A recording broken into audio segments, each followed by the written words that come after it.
Okay, I think we're ready to go. The committee will start in 5, 4, 3, 2, 1. Welcome to the Metro Council Planning and Zoning Committee. Today is Monday, December 6th, 2021. Chairman Withers cannot be with us today, so you have me again. I'll go through the roll real quick. The chairman is not present. Councilmember Bradford. Councilmember Gamble. Councilmember Hager is not with us. Councilmember Hall. Councilmember Murphy. Councilmember O'Connell. Councilmember Parker. Vice Chair is present. Councilmember Sepulveda.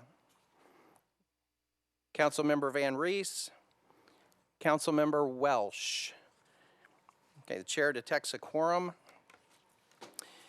Most of your agenda is going to be on consent. I'm going to start with the consent agenda, and I'm going to read through the numbers, and anything that needs to be bumped, let me know at the end, and then I will read the captions at that point as well, too. So the consent agenda, starting with resolutions. Item number 1, RS 2021-1209. Item number 2, RS 2021-1270 is on consent. Moving to bills on second reading. Consent calendar, item number 5, BL 2021-897 is on consent. Item number 6, BL 2021-912. Item number 7, BL 2021-1013. Item number 8, 2021-1014. Item number 9, BL 2021-1015. Item number 10, BL 2021-1019. Item number 11, 2021-1020. On third reading, item number 13, 2021-941 is on consent. 2021-942. Item number 15, 2021-945, and item number 16, 2021-952. Councilmember Murphy, I believe you had something you wanted bumped off.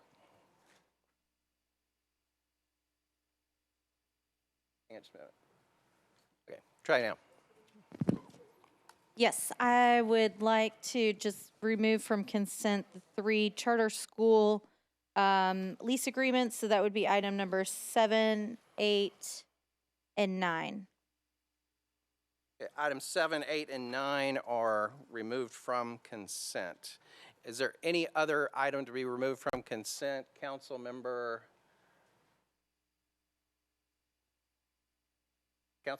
Allen.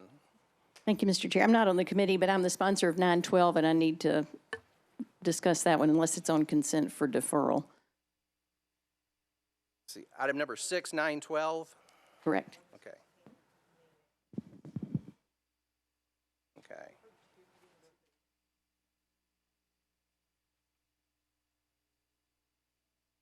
Okay. Councilmember Sepulveda, you're recognized. Chair, I apologize. I am running late. I just wanted to know what happened with 897. Which item number is that? Item number 5. It is currently on consent, which we have not voted on yet. I'd like to bump off consent. Okay. All right, number 5 is removed. Is there any other item to be removed from consent? Okay, just bear with me as I read the captions, and then we'll vote on the consent calendar afterwards.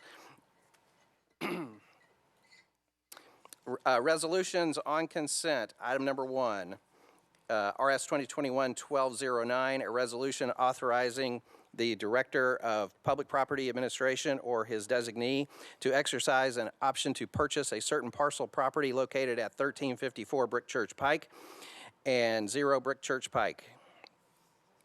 Item number 2, a resolution RS 2021-1270 by Sledge and others, a resolution to amend ordinance number BL 2021-704 to authorize the Metropolitan Government of Nashville and Davidson County to abandon additional combination sewer main and easements, and to accept additional combination sewer main, combination sewer manholes and easements for property located at 622 Merritt Avenue, also known as the Finery Residential MWS project numbers 20 SL 308 and 20 WL 42, and proposal number 2021 M024 ES 002. Item number 5 on consent, no, that was removed, sorry. Item number, that takes us to item number,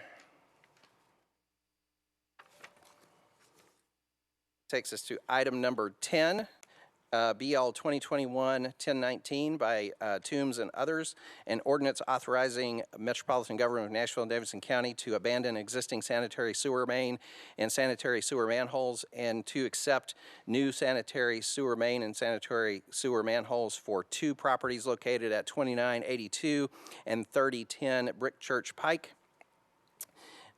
Item number 11, BL 2021-1020, by Sledge and others, an ordinance authorizing the Metropolitan Government of Nashville and Davidson County to abandon existing sanitary sewer and water mains, sanitary sewer manholes, fire hydrant assembly and easements, and to accept new sanitary sewer and water mains, sanitary sewer manholes, fire hydrants assemblies, and easements for property located at 1201 Hillside Avenue, also known as the Reservoir Zone 4A. Next item is number 13, BL 2021-941 by Toombs, an ordinance to amend Title 17 the Metropolitan Code of Laws and Zoning Ordinance of the Metropolitan Government of Nashville and Davidson County by changing from IWD to SP zoning for property located at 117 Lemuel Road, approximately 580 feet west of Dickerson Pike, 0.53 acres, to permit a mixed-use development, all of which is described herein. Next item, BL 2021-942 by Toombs, an ordinance to authorize building material restrictions and requirements for BL 2021-941, a proposed specific plan zoning district located at 117 Lemuel Road, 0.53 acres.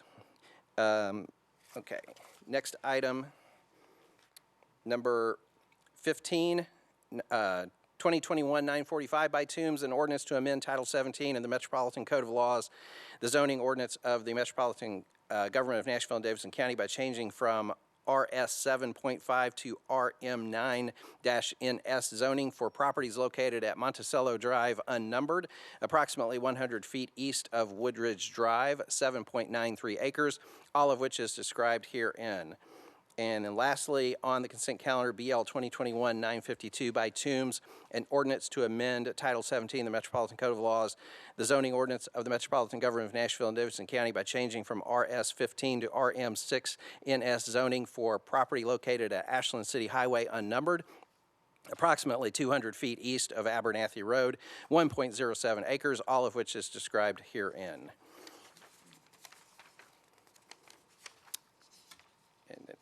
Madam Clerk, did we miss any item from the reading that you saw? No. Okay.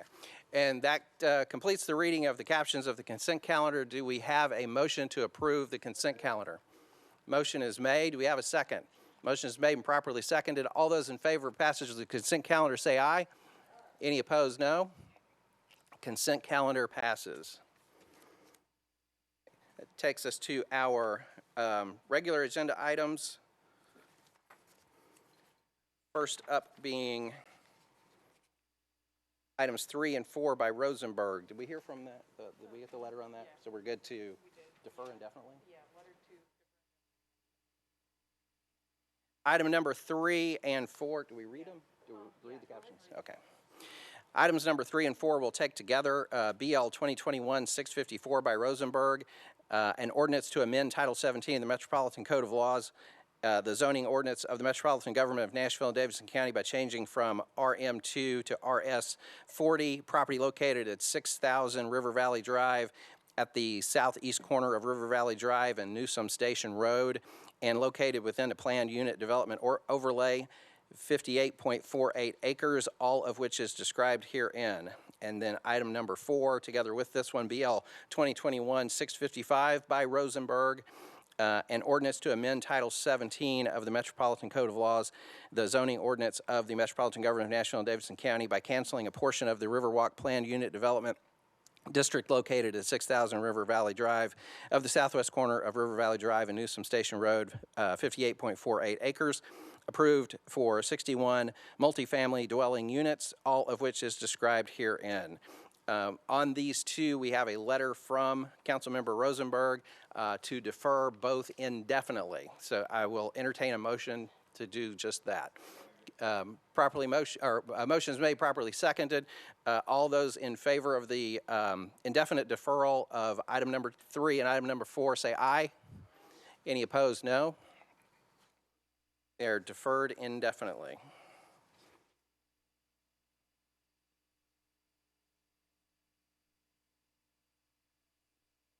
That takes us to item number 5. BL 2021-897 by Sepulveda, an ordinance to amend Title 17 in the Metropolitan Code of Laws and zoning ordinance of the Metropolitan Government of Nashville and Davidson County by applying a contextual overlay district to various properties located east of Nolensville Pike, zoned R10, R15, R20, and RS10, 101.34 acres, all of which is described herein. Councilmember Sepulveda, you are recognized. Thank you, Chair. I'd like to move to defer 2 meetings. And motion is made to defer 2 meetings. Do we have a second? Motion is made, properly seconded. All those in favor of the deferral for 2 meetings say aye. Opposed, no. We defer 2 meetings.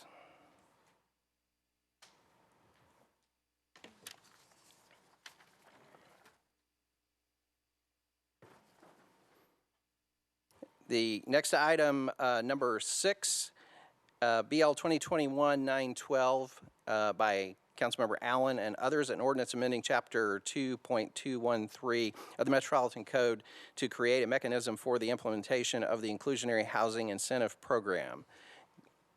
Let's see. Do we entertain a motion for the purpose of discussion of the bill? Motion is made, properly seconded.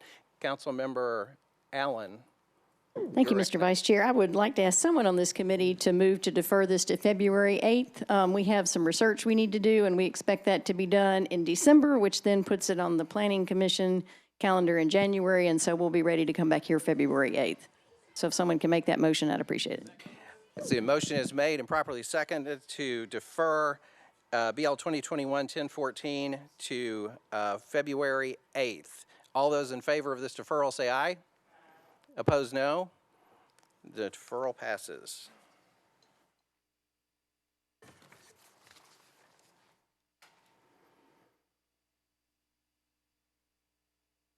And that takes us to item number 9, also by Councilmember Allen.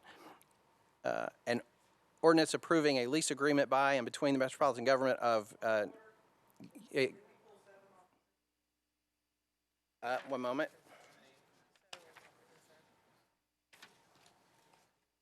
You are correct. We'll back up to item number 7. That is BL 2021-1013 by Van Rees and others. An ordinance approving a lease agreement by and between the Metropolitan Government of Nashville and Davidson County, acting by and through the Metropolitan Board of Education, and Liberty Collegiate Academy. Okay. For purposes of discussion, do we have a motion on the bill? Motion is made, properly seconded. Who is handling this one? Councilmember Allen, you're recognized. I'm not on this committee, but I am the second sponsor, so I'm happy to handle it if that's what we need to move it forward. Okay. Yes, we have a motion and a second, so you're recognized on the bill. Thank you, thank you. I would ask for approval. This is one of three bills that we are looking at that provides a mechanism for receiving income from buildings that otherwise would be sitting empty, and provides a way for some of our metro schools to be in a good facility to provide great education for our children. So I would ask for support. Councilmember Parker, you recognized. Thank you. I just had a couple of questions, and I don't know if we'll have the answer to these today, but I was reading through the lease, and it's this facility is leased at $5 a square foot. Is that, I'm just curious, my first question is that comparable to what we would rent at, say, market rates for an institutional facility like this?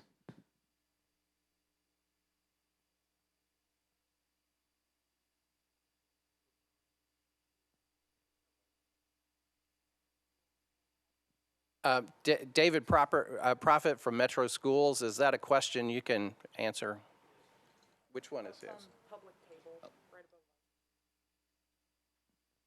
above. Okay, you're recognized, sir. Okay, yeah, now you can hear me. It is not what you would normally find out in the real world of rental. Historically, they've been really low, and we went back and recalculated them. The costs typically are those costs that are required to service our schools on a per square foot cost. So it's about $5 a square foot is what it takes for any school. We're not looking to be landlords and making money per se. That's never been our goal. It's simply to be able to maintain the school, to take care of the grounds, to do some major maintenance should it come about. Taking care of the roofs is a major type of capital improvement. They take care of the maintenance, the small maintenance items. So to answer your question, I'm sure that if you did a market rate analysis, this would fall well below that. But again, what it is, the cost was calculated on our maintenance cost district-wide. They pay their own utilities. I took that out of their original lease and put that incentive in front of them so that they, quite frankly, could potentially save some money on utility cost and give them the incentive to do so. So that's the way we calculate it, simply a square foot cost, how we maintain the buildings. Thank you, sir. And appreciate that. And the other question I had, so I'm aware that the state, Board of Education will sometimes go in a different direction than Nashville when we add a charter. Are we under, is there any mechanism in the state, are we under any obligation to lease metro facilities to charter schools that get approved? We are asked each year to provide to the state available and underutilized facilities, I believe is what the actual term is. And we provide that documentation. These historically have been used in the past by these same schools for as I like to say, BD before David. And so they've been around for a while. This is just a continuation of the lease. And we're also trying to repair something that these leases at one point in time, my predecessors, we're bringing it to the council now. We've been told we have to, and which is fine. No. We appreciate it, sir, and I'm mostly just asking these questions to get a better understanding Absolutely. of what we're doing with these facilities here. Yes, so sir. I really appreciate the context and information you've shared. So Yes, that's sir. all I had, Chair, and thank you, sir. Mm-hmm. Councilmember Bradford. Thank you for recognizing me, Chair. So my concerns on this is we've already heard that we're going to be renting these properties under market value. And these charter schools, we're cutting these deals to save them money, even though they're taking money away from our traditional public schools. So I'm wanting to know, first of all, on top of making these sweetheart deals for these charter schools, any money, how little that we're going to get from this lease, where's that money going to go? Is that going to go back to the MNPS to make up all the money that charter schools are sucking up out of their budget? Is that something, Councilmember Allen, you can answer as sponsor?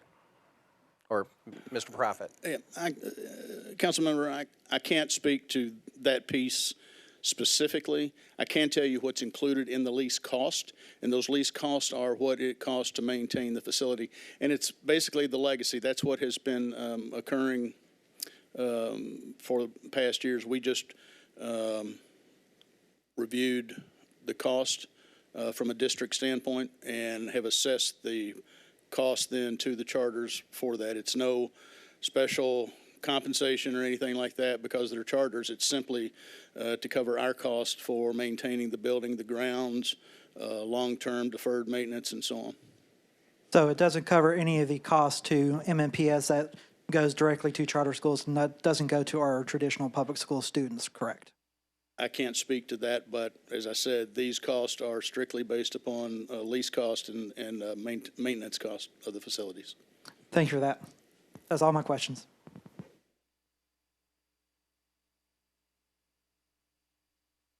Councilmember Murphy. Thank you.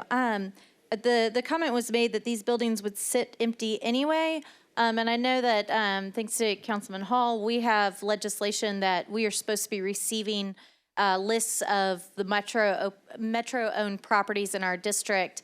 My question, I guess this would be to the administration, is how many buildings do we have sitting empty that we may or may not be leasing out, and compare it to how many offices that we are leasing for other departments? For example, I think we recently had a reapproval of the DA's offices down the street from here being leased out, and if the argument is being made that these are buildings that would sit empty if we didn't lease them to a charter school, I would like to know if these are buildings that could be housing departments rather than us spending money on leases. Is that something the administration could answer today or provide us with that information before tomorrow night? Mr. Jameson. I will get with Public Property Director Trail Webb and have an answer for you as soon as I can corral him. Thank you. And then secondary, so if we're not charging, if the cost of these leases to the charter school is below market value, is that that lease subsidy, is that being, and Mr. Prophet, it sounds like you might not be able to answer this one, but my concern is that we, dictated by the state, have to give so much of our public school dollars to these charter schools. And I'm just wondering if that difference between market value rent and the sweetheart deal that we're giving them on rent, if that is being calculated into this overall subsidy that isn't going to our traditional public school children, but is going to the charter schools. So if that is something that MMPS could address, or if the administration can have MMPS address that before tomorrow night, I think that's vital for us. Now, I understand that the backlash we're going to get here is that we're talking about dollars and cents in the Planning Commission, but I think it is important when we're talking about lease agreements and where departments go and shifting people around and where are our children going to school and what buildings. I think the money does make sense to discuss in here, and so I think it is appropriate for us to continue this conversation. And it sounds like maybe these leases aren't ready to move forward until we have the information that many of us have brought up tonight, and I know that there are others that are going to have concerns too. So with that, I would be more likely to vote for a motion to defer on these tonight until we get that information. Otherwise, I think I need to be voting no tonight until we actually have the information we need to make an educated decision tonight. Thank you, Councilmember Murphy. I see Councilmember Cash and Councilmember Gamble will be next, or not, Councilmember O'Connell. I'll let those on the committee go first. Councilmember O'Connell, you're recognized. Thank you, Mr. Chair. I guess I would ask either the administration or Metro Schools just for a little bit more of a backstory on these. I'm perfectly comfortable with the idea of using public facilities for public purposes, but I think I was not the only colleague who was, the only of colleagues who was surprised to see kind of this cluster of schools, and I'd just like a little bit of the history of how this arrangement materialized. Mr. Jameson, do you have? Mr. Prophet on that. Okay. Mr. Prophet?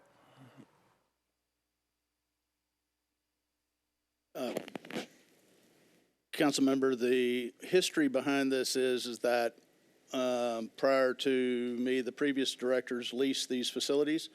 The school board approved them, and they were for charters.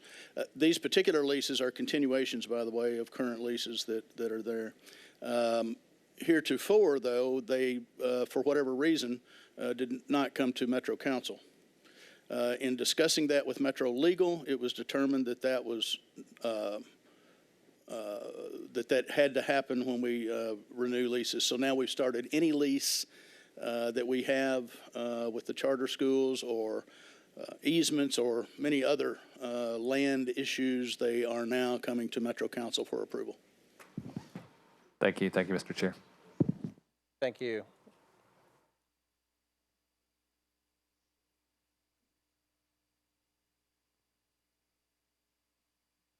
Councilmember Gamble. Thank you, Chair. I'm not sure if the administration or schools can answer this question, but is this building, would a deferral of this bill impact the starting of school or the use of the building as a school moving forward?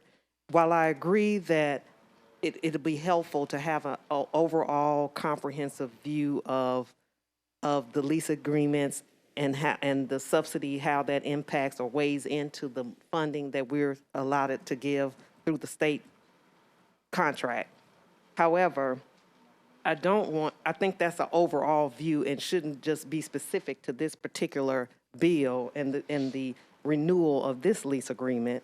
So I guess from someone from schools, if you can tell us if this is a common lease agreement, the $5 square footage, something that all of the charter schools are paying, and would a deferral of this bill impact the use of the facility for the children currently? Mr. Prophet. The schools are being used now. They will continue to be used under the previous lease agreement.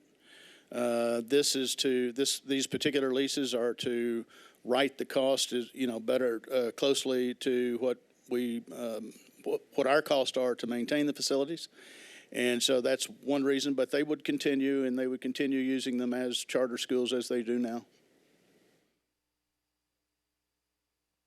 Thank you. So a deferral to get more information of the overall lease agreement for Metro schools wouldn't negatively impact this lease agreement. They would still be able to operate under the former lease agreement.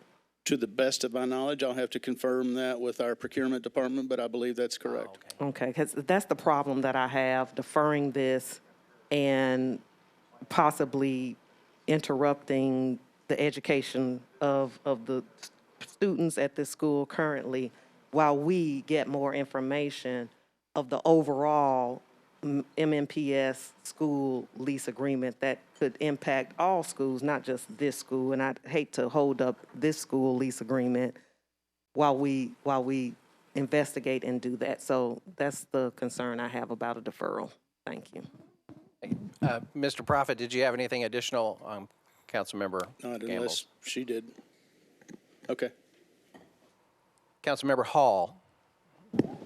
Well, I think Mr. Prophet can answer this one also. I just wanted to get some background on the listing, since we were trying to keep an idea of the stock and empty buildings and facilities that we have.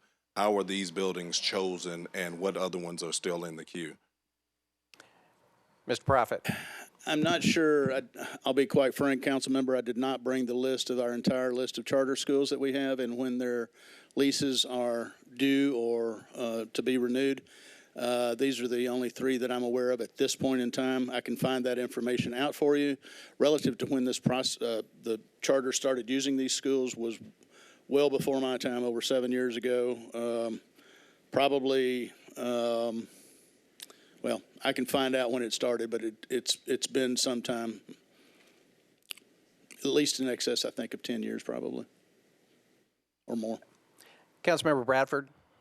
Motion to defer one meeting. Motion is made and properly seconded for deferral for one meeting. Does anyone seek recognition on the deferral motion? Councilmember Parker. Thank you, Chair. Yeah, I'm going to support the deferral today. I was reviewing the exhibit to the legislation. It looks like the Board of Education approved this on July 13th of this year, and it went into effect on the 14th. So my guess, and I probably shouldn't speculate, but it would appear that they're already utilizing this lease. So I don't think that a deferral. I guess I'm not that concerned that it being what now 6 months, 5 months after that. I don't see any service interruptions at Liberty as a result of this deferral. So that gives me a degree of comfort with it.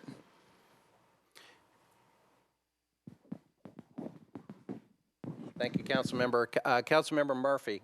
Thank you. I also wanted to speak again in favor of deferral, not just for what the previous council member just said about that this is something that they're already operating under, but also, I mean, this is the first time this lease is before us. By MMPS's own facts tonight is that they just realized these needed to come before us.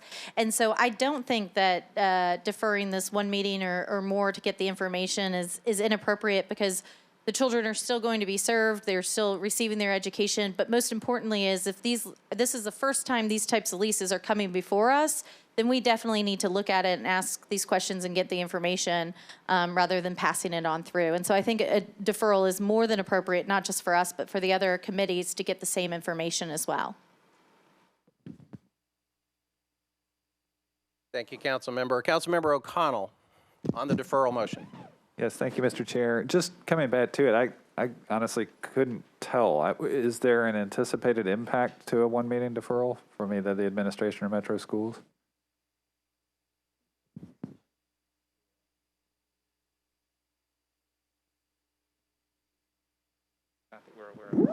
Not that we're aware of, Councilman.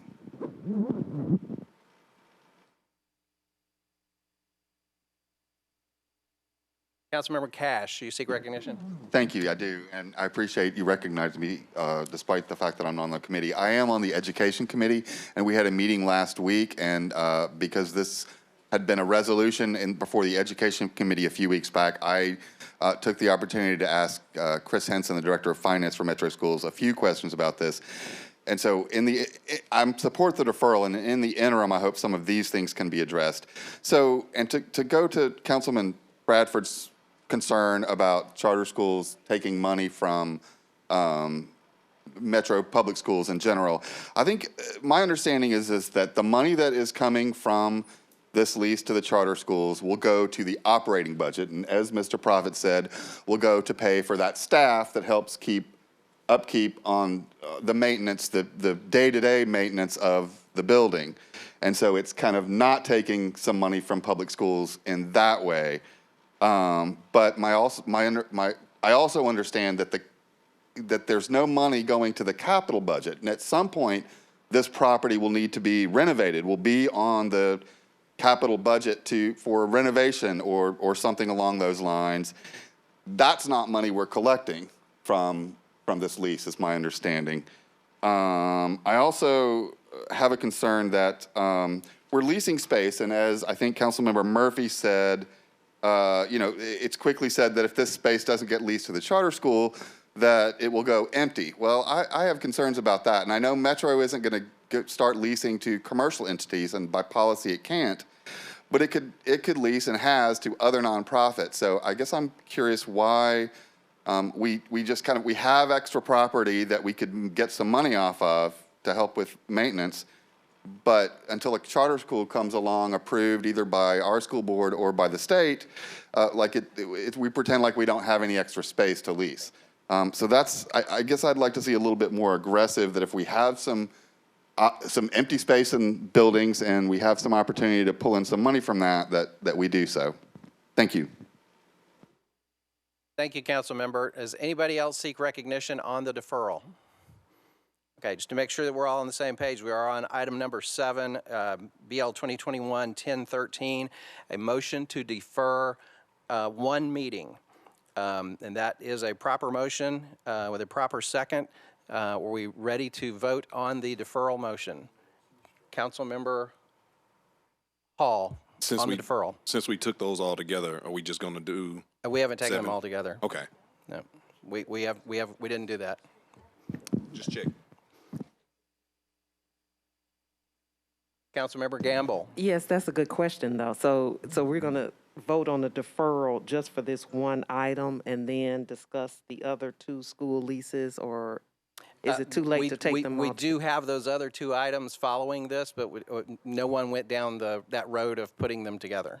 Okay.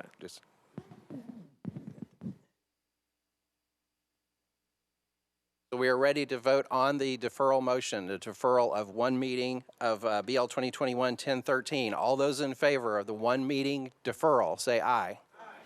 Any opposed? Did I hear 1 no? Councilmember Gamble.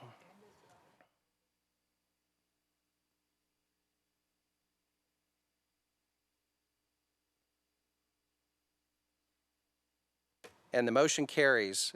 That takes us to BL 2021-1014 by Sledge and others, an ordinance approving a lease agreement by and between the Metropolitan Government of Nashville and Davidson County, acting by and through the Metropolitan Board of Education and Cameron College Prep.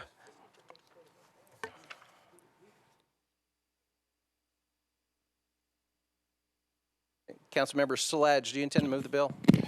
I would ask the member on the committee to move a 2-meeting deferral that I could give context to, please. A 2-meeting deferral. Do we have a motion for a 2-meeting deferral? Motion is made and properly seconded. Councilmember Sledge for explanation. Thank you, Chair. So I have had conversations with Mr. Prophet about this facility. For those who are unaware, Cameron is a historically black school. It was really the pride of the neighborhood for a long time. Right now, it serves as Cameron College Prep, which is a zoned charter. It's a zoned middle school, but it also hosts Lead Academy. So Cameron is operated by Lead, and then it also hosts a high school. The issue we've been having at Cameron is there are about 17 portables at this school.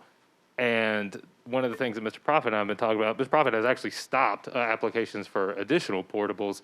But the real issue I want to bring up from a planning perspective is if we're going to renew a lease that already is pretty, you could just look at the physical plant, is not adequate for the uses that's being put forth. I think we need to have a more comprehensive conversation about that. And I will hasten to add, the alumni of the original Cameron High School are very proud that there is a high school back at that facility. So I'm not trying to insinuate that we do anything regarding the operations of the grades that are there, but we absolutely have to do something regarding the physical plant because it is not adequate and we need to get it up to speed. So I would appreciate the committee's 2-meeting deferral. Thank you. Thank you, Councilmember. Does anybody else seek recognition on that 2-meeting deferral? We have a motion and a proper second. All those in favor of a 2-meeting deferral say aye. Aye. Any opposed? 2-meeting deferral carries.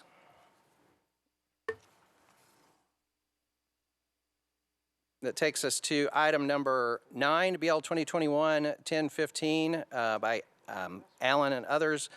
An ordinance approving a lease agreement by and between the Metropolitan Government of Nashville and Davidson County, acting by and through the Metropolitan Board of Education and Nashville Prep. This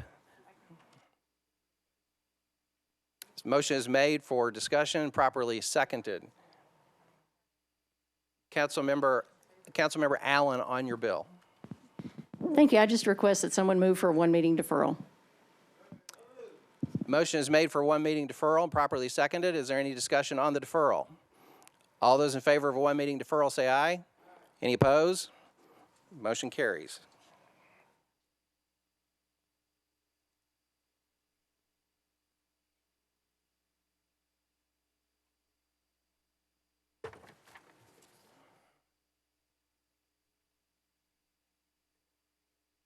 It takes us to third reading, item number 12, BL 2021-621 by Murphy and others, and ordinance amending sections 1740.720 and 17.40.730 of the Metropolitan Code of Zoning Regulations to require additional public notice regarding applications for permit from the Historic Zoning Commission.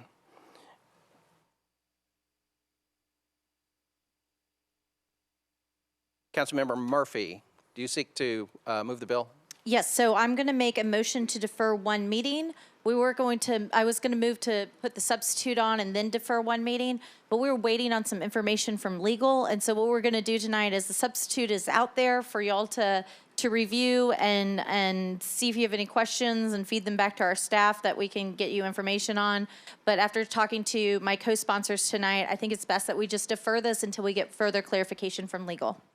Okay. So the motion is to defer one meeting. Okay. To defer one, motion is made. Is there a second? Properly seconded to defer one meeting. All those in favor of the deferral say aye. Oppose? No. Deferral carries, one meeting.